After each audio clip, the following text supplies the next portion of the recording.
okay? Because what they had done is they had built a partial concrete wall up, halfway up, and because of the slope and a walkout in the back, the landscape came down like that. And the concrete was halfway up, and the rest of it was up with 2x6s nailed together, okay? 2 of them together like that, going to the ceiling all along this one wall. Problem was that the soil was higher than the concrete. So moisture was coming in, and the 2x6s were starting to twist and shift. In the back where the walkout was, this you won't believe this is true. In the back, the walkout, the floor had collapsed. The concrete floor had literally pulled away from the house.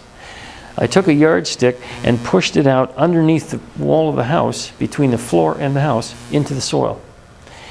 In the back was the patio doors, and out that back door was a huge puddle of water and mud.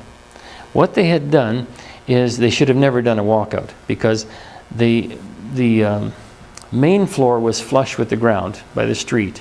This is the back here, okay?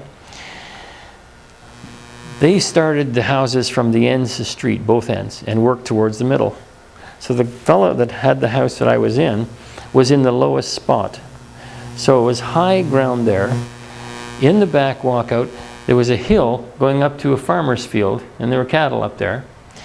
And on each side, the houses on both sides were going up. So when you walked out that door, you were in a mud hole. I mean, there was no place for the water to go but into his house. And this is what was going on. And they had not built the structure properly as well. So I went upstairs and I said, what I want you to do is hold on to the china cabinet. Just hang on to it for a moment.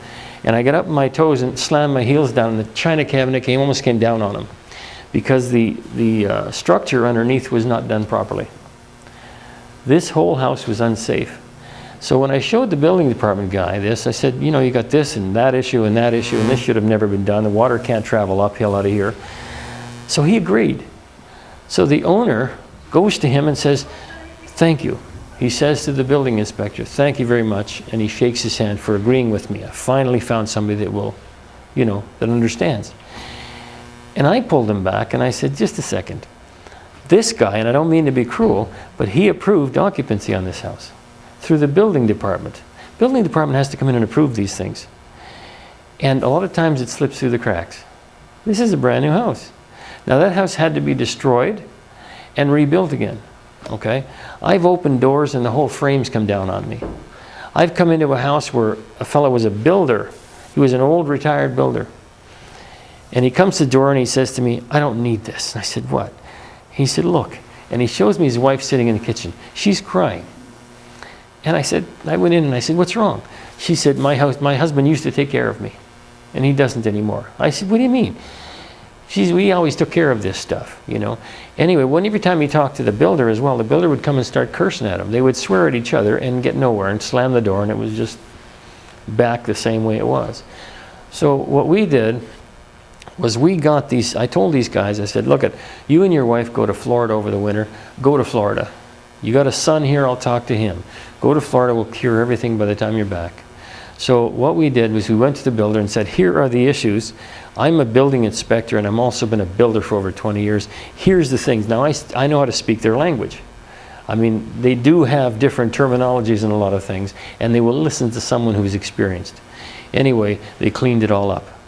You get things going on in a new house that you would not believe, because you see, the thing is that when Chris said that, you know, when they built the old houses years ago, it took 7 to 9 contractors to build a house, and they had apprentices working with them, and that was it. It takes 300 people to build a house today. Most of them are students. Most of them are kids. You've got a fellow that has the windows in the house. He'll put the windows in. He doesn't do it, actually. He's the professional. He's got maybe 6 or 7 kids in there, and they force the windows in. And when they do that, they break the seal. You know what I'm talking about? It's a thermal pane window, and they break the seal, and after so many months, the window starts to fog up, and it's ruined. I've gone into a house, and the owner said to me, all my windows are fogged, but the builder told me it's okay. It takes about a year to dry out. Now, you know what happens after a year? They don't talk to you anymore because your time is up. You've got a year to clean up your issues. And there was $15,000 worth of windows there. This is what happens with new houses. Now, I mean, it's not that they intentionally do these things, but it just happens because it's mass production today, you know. The older houses, we get situations there too, but with what we can check, like we have so many little toys, and I just brought my little bag here because I've been working all day, and I was late because I was down in Oakville doing my last job. And if you guys are, you all own houses except you guys, or do you own houses now? No? Get into it. Let me tell you something. You know how if you go to get into something like, you know, when you hear it on the news and you say this is a great deal, it's over, right? By the time you hear it in the news, it's gone. In this case here, the houses out there, the housing market right now is literally on fire. I mean, really crazy. I'm doing 3 to 4 inspections a day, 7 days a week. I mean, today I just finished 3, tomorrow I have 4. And I'm working all the weekend as well. And we're going all day, you know, into the night, and 7 days. And you know who's buying mostly? First-time buyers. Because of the rates, because of the potential market, the prices are down low enough now to be able to get into it. And you guys actually have the best advantage because someone who has to sell their house has to sell a little bit lower. And then they buy lower, and that's great, but you know, it works out. But first-time buyers, they don't have to sell anything. They just go in and make a good deal, and that's it. Okay, you got a good agent, and that's important. This thing here, like I got a whole bunch of little things in here. I can check for carbon monoxide. You know, do you know about carbon monoxide, what it does? Does anybody know what it really does? It takes the oxygen from your blood, and you breathe it normal. Do you know how long it takes you, if you're in bed, to take you out? Does anybody know how long it takes? Give me a guess. Somebody give me a guess. Half an hour? 3 minutes. 3 minutes. If you're in bed and the carbon monoxide starts to come into the house, and one of the things Chris was talking about is the dust and so on, but the furnace is a negative flow. It pulls in all the time. It draws from the basement. That's why you get the dust going through the house, because concrete generates dust all the time. And the furnace will suck that in, and it feeds it through the house. It will also do that with carbon monoxide, because a furnace can give you carbon monoxide, a hot water tank can give you carbon monoxide, and it draws that into the furnace too. A fireplace, a gas stove, or a car in a garage. It feeds it through the house, you breathe it normal, you don't see it, you don't taste it, you don't smell it, nothing. If you're in bed, it's a great way to go if you're ready. But, you know, you just sleep and it just happens, right? And you're gone in 3 minutes. I'm ready. There's